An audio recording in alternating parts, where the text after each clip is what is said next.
Hello children, my name is Archana. Welcome to my channel Classroom for Class 10th. Today we are going to start our third chapter of Social Studies, that is Production and Employment. So let us start our lesson. Students, as a human being, we need some things for survival, like food, we need clothing, we need shelter. So how we are getting all those things? Either we are taking from the nature or you are producing.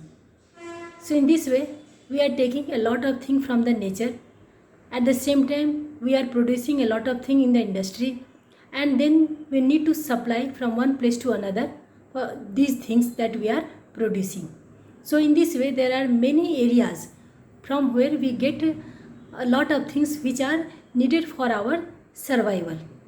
So these areas are called sectors, and these sectors has been divided in three parts, that is called the sectors of economy. So what are these three parts of sectors of economy? Let us see. So these sectors are agriculture, that include fishing, forestry, mining and cultivation. And the second sector is industry, that is goods are produced. Industry or manufacturing unit where we produce things which are needed. And the third sector is service sector. In the service sectors we do not produce any things, neither we take it from nature, but it provides service. That are the things which we are getting from agriculture or from industry. We need to supply from one person to another or from one place to another. This sector is called service sector. Service sector provides service to the industry or to the people. Now students, a country have some source of income. That is, it has source of income from agriculture, it has source of income from industry, and it has source of income from service. So the value of all these income, that is from agriculture, from industry and from service, the total value of all these sectors are called the economy of a country, and this is termed as GDP. So what is GDP, children? Gross domestic product. In a country, the value of goods and services is called the gross domestic product of a country, that is called GDP. Let us see on the board. So in this chapter, this is a very important technical term, that is called GDP, gross domestic product. The total value of goods and services produced in the country is called GDP of a country. Is it clear? Now in textbook page number 28, we have given a column, that is occupation and classification. You can open and find out whether these occupations are coming in which sector of economic. Like tailor. Tailor is a domestic service, so it is coming under service sector. Basket weaver, it is taking the source from nature, so it is coming under agriculture sector. Flower cultivator, he is also coming under agriculture sector. Milk vendor, service sector, because he is doing only service, he is not producing milk. Fisherman, coming under agriculture sector, that is primary sector, because it is taking the things from the nature. Priest, service sector, he is only providing service. Courier, it is coming under service sector. Workers in the match factory, coming under industrial sector, because it is producing. Now come to the next page. We have money lender, coming under service sector, it is giving money on interest. Gardener, coming under agriculture sector. Potter, agriculture sector. Beekeeper, agriculture sector. Astronaut, service sector. Call center employee, service sectors. So in this, sometimes we come to know from the newspaper that the GDP of our country has fallen by so and so percentage, or sometimes we read that the GDP has grown from 5% or 6%. So what do you mean by this? Whenever the agriculture sector suffers due to some reason like drought or flood, then it affects the production, that is the industrial sector. And when industrial sector suffers, then it also affects the service sector. So it means all the three sectors are interconnected with each other. If agricultural or industrial sector suffers, then the service sector also suffers. Then the GDP of a country decreases. When everything goes well, then the GDP of a country increases. Now students, some 50 years back, we see that most of the people were engaged in agriculture, that is the primary sector of economy. Very less people were employed in industrial sector and very less in service sector. But now we see that most of the people are employed in service sector and then in industrial sector, and very less people are engaged in agriculture sector. So why this type of change is coming? Actually, some 50 years back, our industrial growth was not so much. So the service sector was also not very improved. But nowadays it is very good. The transport and communication is very good in our country. The technological advancement is there, and there is a lot of money in service sector. And it is giving more and more employment compared to industrial sector and agricultural sector. The other thing is, in the agriculture sector, the agriculture suffers sometimes with flood and sometimes with drought. So it is very fluctuating, and the people's income is never growing in this sector. The farmers remain poor or in lower middle class for his whole life. So there is no chance to increase in income and to increase his standard of living. And the other thing is, after independence, the government of India concentrated on growing industry. So the industrial sector grew and it started giving employment. Though it is very less, but yet the growth of industrial sector encouraged the employment and people's concentration towards industrial sector and towards service sector. So let us study the table, how this change has happened during the last 40 to 50 years. Now in textbook page number 29, we can see that during year 1972 to 73, the agriculture sector, the workers were engaged 74%, whereas in 2015 and 16, it decreased to 47% only. Now see industrial sector, 11% people were engaged in industry during 72-73, but now 22% people are engaged in industrial sector.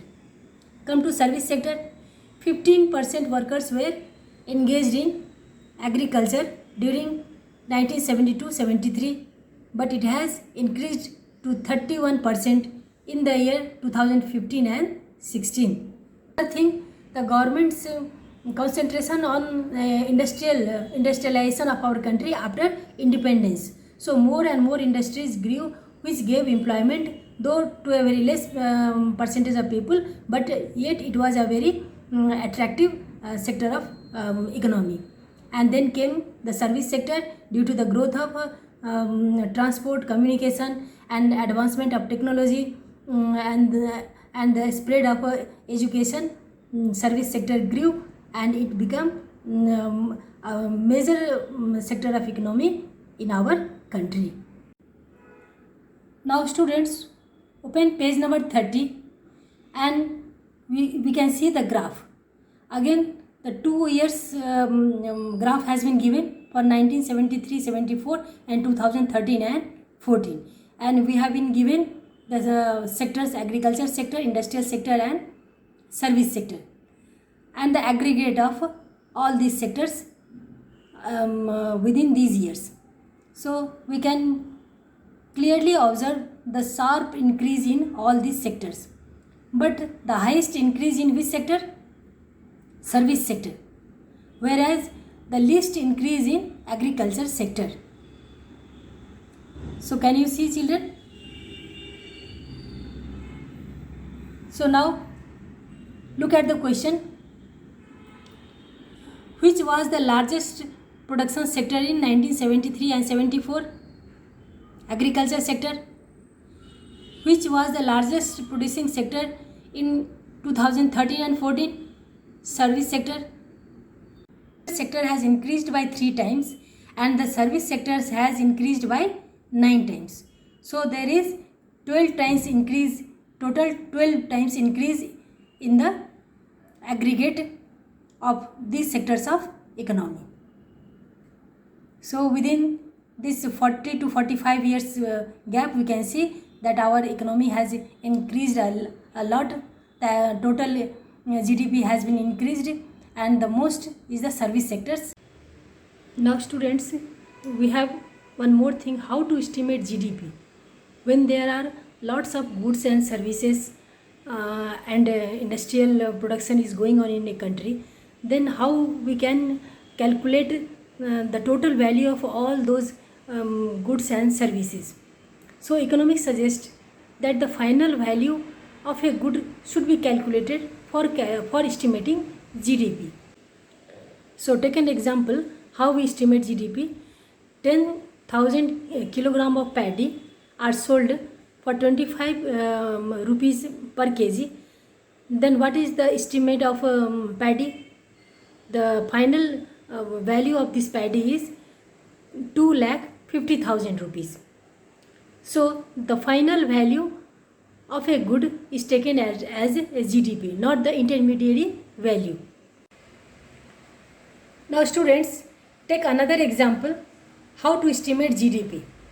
Now a farmer is selling 100 kg of paddy to a rice miller at rupees 25 per kg and he is earning rupees 2,500. Now the rice miller is selling 80 kg of rice at rupees 40 per kg and 20 kg of husk at rupees 20 per kg to a hotelier. Now calculate his income. Now 80 into 40 plus 20 into 20 and he is getting rupees 3,600. Now hotelier, he is making idli and dosa and selling, and in this way he is getting rupees 500. So what is the final value in this process? Rupees 500. We should not add rupees 2,500 and 3,600 to this 500. Then it will get repeated and it won't give a correct picture or correct GDP of this above calculation. So the final value of this 100 kg of paddy is rupees 500. It is clear? Now students, I am excluding all the inputs and I am only adding the profit. Then also we will get the same figure. Suppose the farmer has not applied any input. He has zero investment suppose. Then he is getting 2,500 as a profit. Now the rice miller, he is getting 3,600. Suppose I will subtract 2,500 his input. He is getting the profit of 1,100. And the hotelier, he is making 5,000. And suppose I will subtract 3,600 his input from his total money, we will get his profit 1,400. Now add all the profits only, 2,500 of farmer, 1,100 of rice miller and 1,400 of hotelier. Then again we are getting the same figure, rupees 5,000. So in this way we can see that how to calculate the estimate of GDP by taking the final value of a product, not the intermediary value. So it is clear? We know students that GDP is calculated in the month of March. In every year in the month of March, the estimate of GDP is calculated and it is taken from the previous year's April month.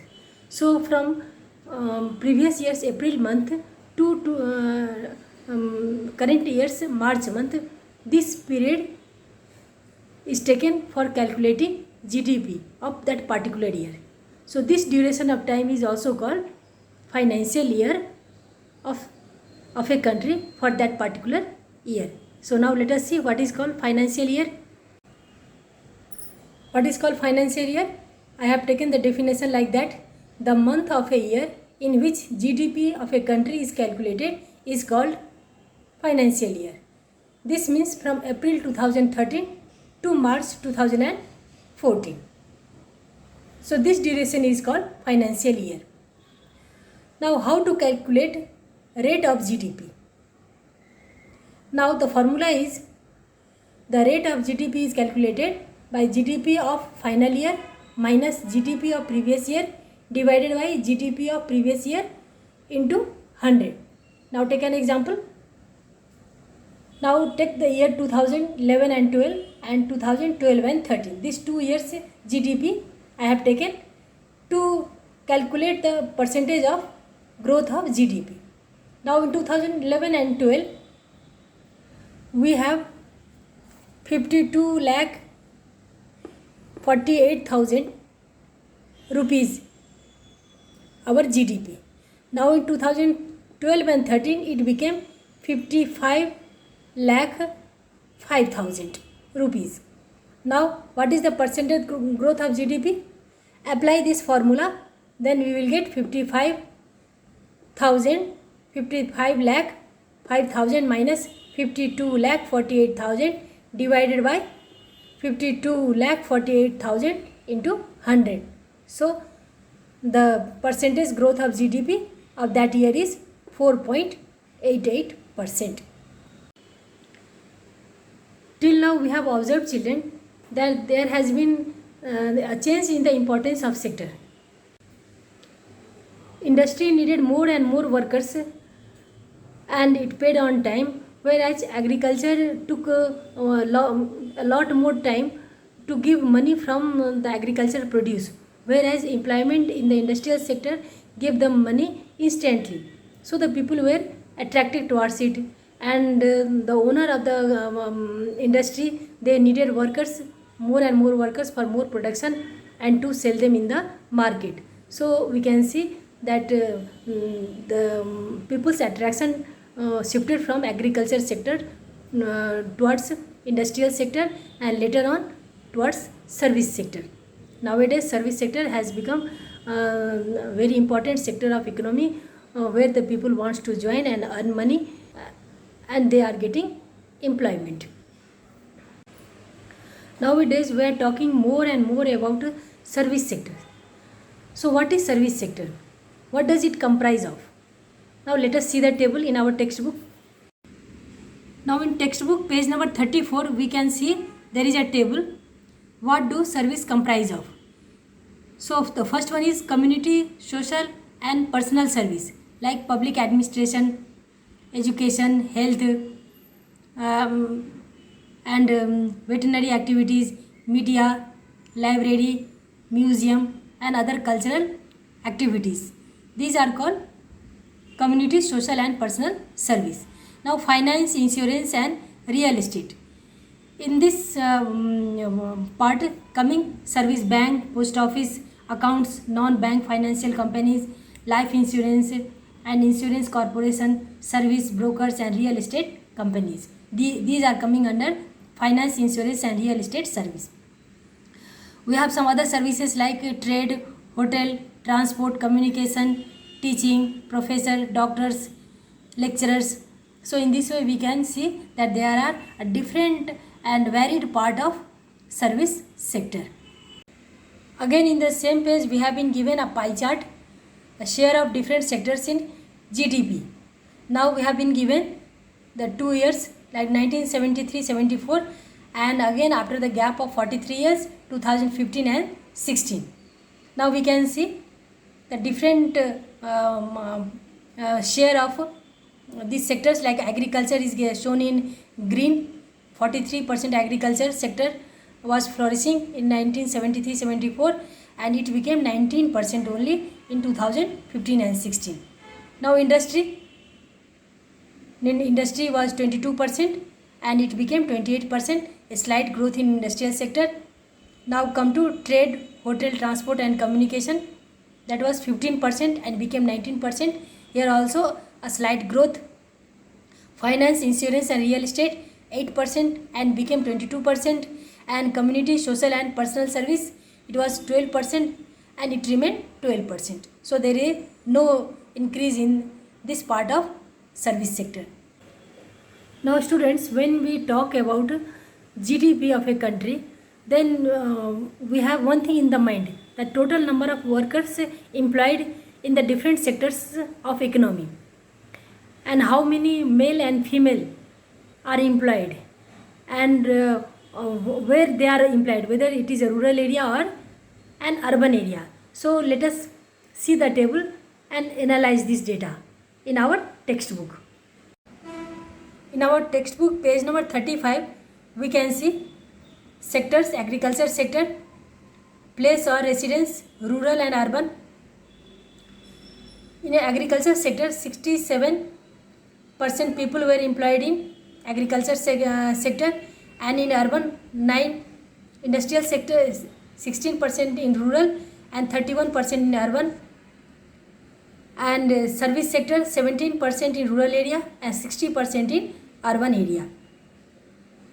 So we can see that in agriculture sector more and more people were employed in rural area and very less in urban area. Industry in the rural area less and urban area more. Service sector also rural area very less and urban area more, 60%. Now let us see male and female data. When we see male are employed in agriculture sector only 44% and female are 63%. That means in agriculture sector female are more in number than in male. Now industrial sector 26% male and 20% female, that is very less difference is there. And in service sector 30% male and only 17% female are employed in service sector.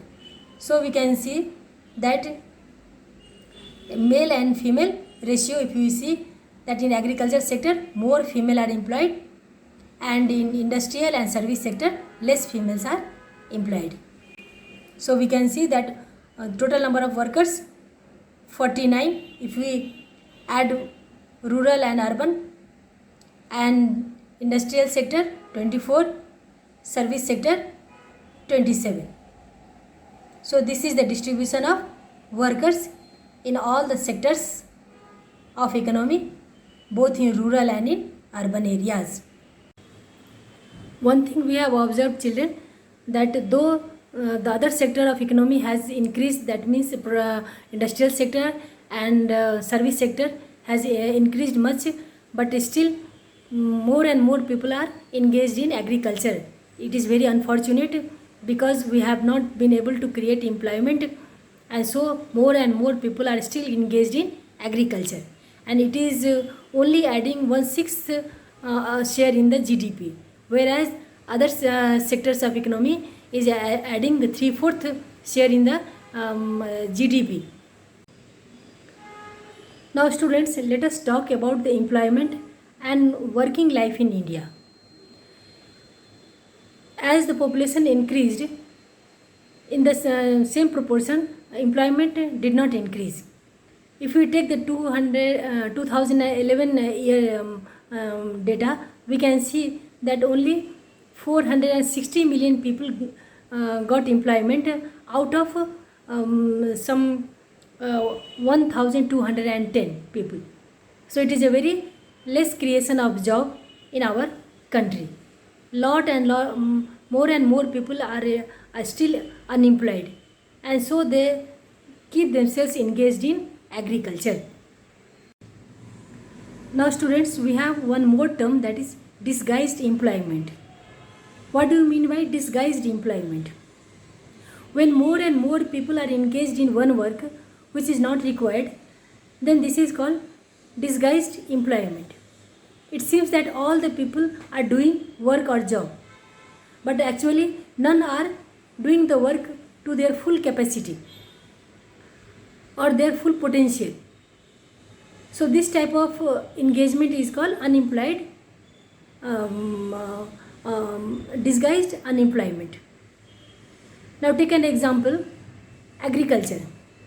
In the agriculture sector, more and more people are engaged, and only they are doing work in the agriculture 3-4 months in a year, and the remaining time they are sitting idle, and they have no work and no payment.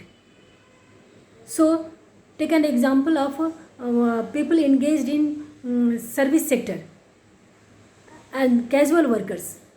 They are also remain idle for the most of the year, and for that period they are not getting salary. Only 3 to 4 months of a year they are doing the job and getting salary.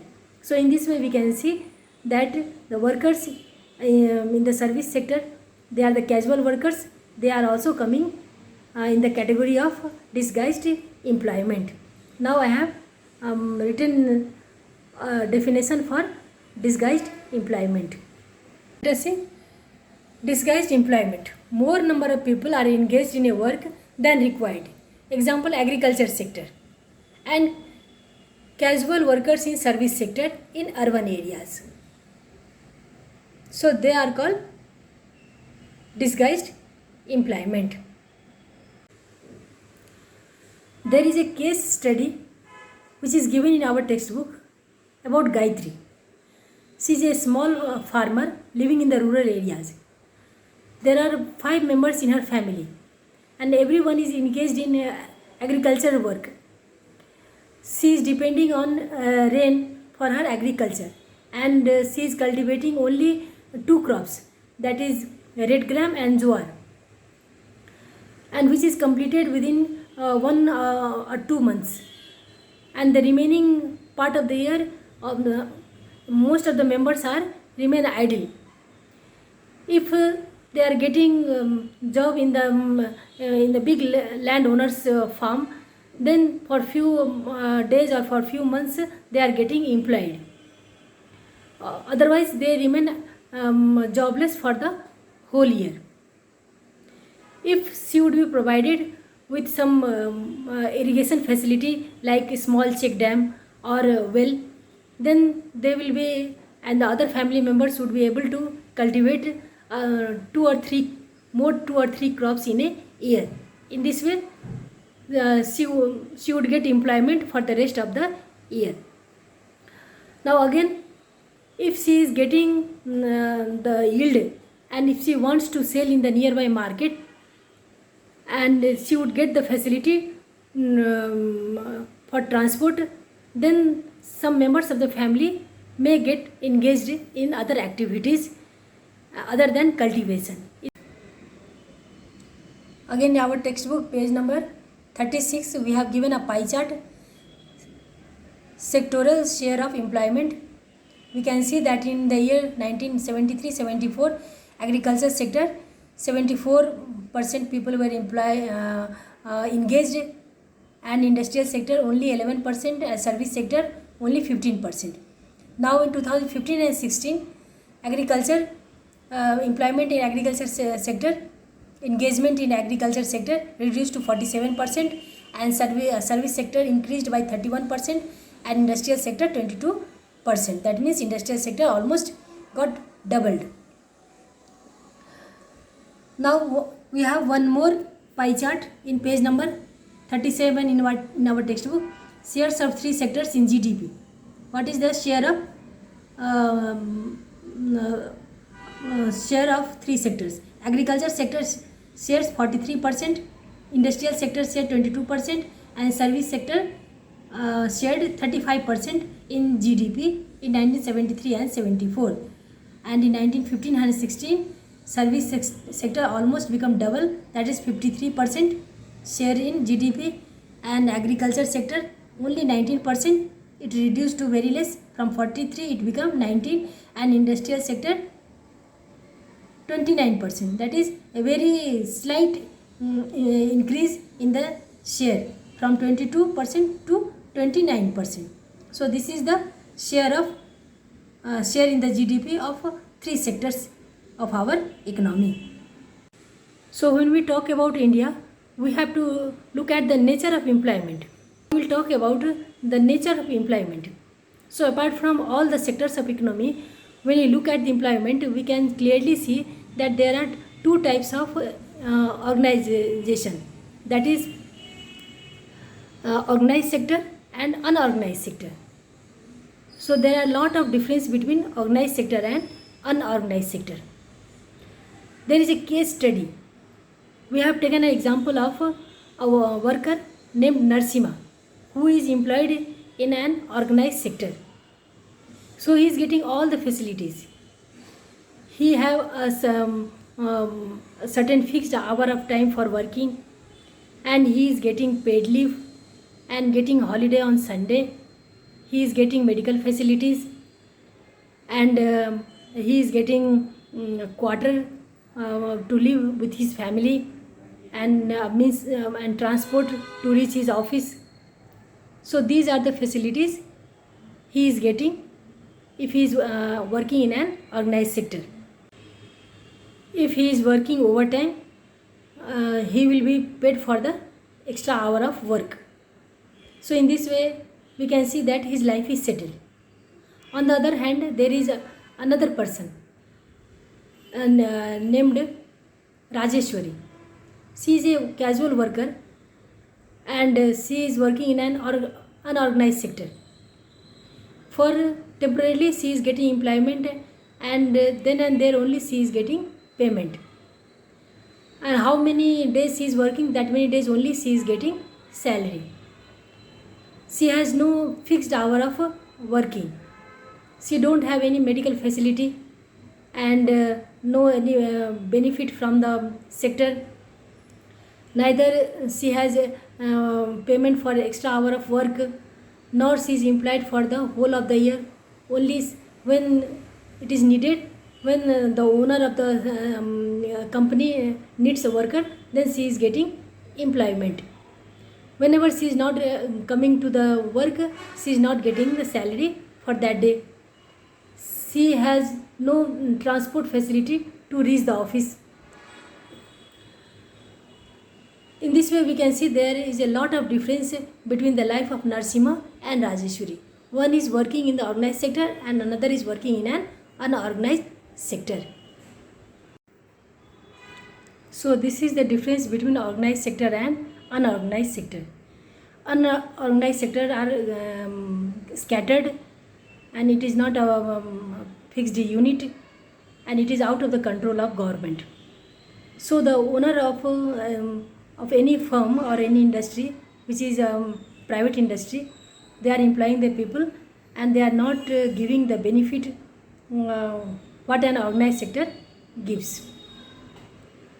Now there is another type of employment, that is called self-employed. Some we can say a lot of people, they are self-employed, like shopkeepers, hawkers, like a head load seller in the street, tailor. They are also self-employed. Unfortunately, they are earning very less amount of money, and they are very vulnerable to any kind of instability. It will affect this type of self-employed. So they need a government protection and government benefit. If this type of self-employed persons should have a loan facility or an insurance or a bank loan, then they can have self-sufficient for them, and they may not depend on a job in an organized sector. So we can see that there are such type of employment in our country. Let us see the table. So we have studied about disguised employment, that is the people, more number of people are working in agriculture or in other sector like casual workers, and they are working less than their ability and potential. We have studied about organized sector and unorganized sector and self-employed. So in this way we have understood this type of employment. Thus we can see there are a lot of people who are employed in unorganized sector, both in rural and urban areas. They are very much vulnerable to any such type of instability, both in political or in social system. When we talk about the unorganized sector, we can see that 50% of share they are adding to the national GDP. But 92% people are employed in unorganized sector. In this 92% of people, only 8% are getting a decent job and decent salary and security of their job. The remaining percentage of people, more than 55% of people, they are engaged in a very vulnerable type of job, and their job is very insecure, and there is no facility or security either from the firm or the industry or from the government. Now let us see the table in textbook page number 40, table 2, contribution of organized and unorganized sector. Now we can see the organized sector, they have only 8% employment and they contribute 50% to the GDP. Unorganized sector have 92% employment and they also contribute 50% to the GDP. Now we have one more case study given in our textbook named Gayatri. She has 2.5 acres of hectares of land. She has 2.5 hectares of land which is unirrigated, and all the 5 members of a family are engaged in the land, and they all have disguised employment. That means most of the family members are idle. Only within 50 days they can complete the work in their field, like seeds, watering and putting fertilizers. And for all this work they need only 50 days, and the remaining other days they remain idle. So the living standard is very low and the income is also very less. Gayatri needs government help. Suppose if the irrigation facility is there or a small check dam is there, she can irrigate 1 hectare of land and can cultivate wheat. This will give employment to the other member of the family. Now she needs transport and the nearby market to take her produce to sell in the nearby market. This would also provide employment to the member of a family. Like Gayatri, some more farmers are there in the family. They need cold storage, like for chilies and onions, so that if the yield is high, then they can keep their produce in a cold storage, and when the price rises, then they can sell in the market. They need transport. If the transport facility is provided, then the people will get a service as a driver also, and the production of a small truck to carry the produce to the nearby market would also increase. In this way we can see that if the government helps the people who are engaged in the unorganized sector, both in rural area and in urban area, then a lot of employment can be created and the problem of disguised unemployment can be reduced. Sometimes these small farmers like Gayatri have to take money from the money lenders, and later on they have to pay high interest on their debt. This increase in their poverty. So they need a bank which can provide them loan. The government should add them to procure honey and sell in the nearby market.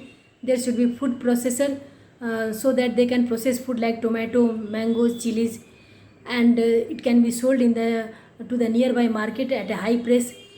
There should be flour mills so that they can make the flour of jowar, wheat and sell in the market at a very good price.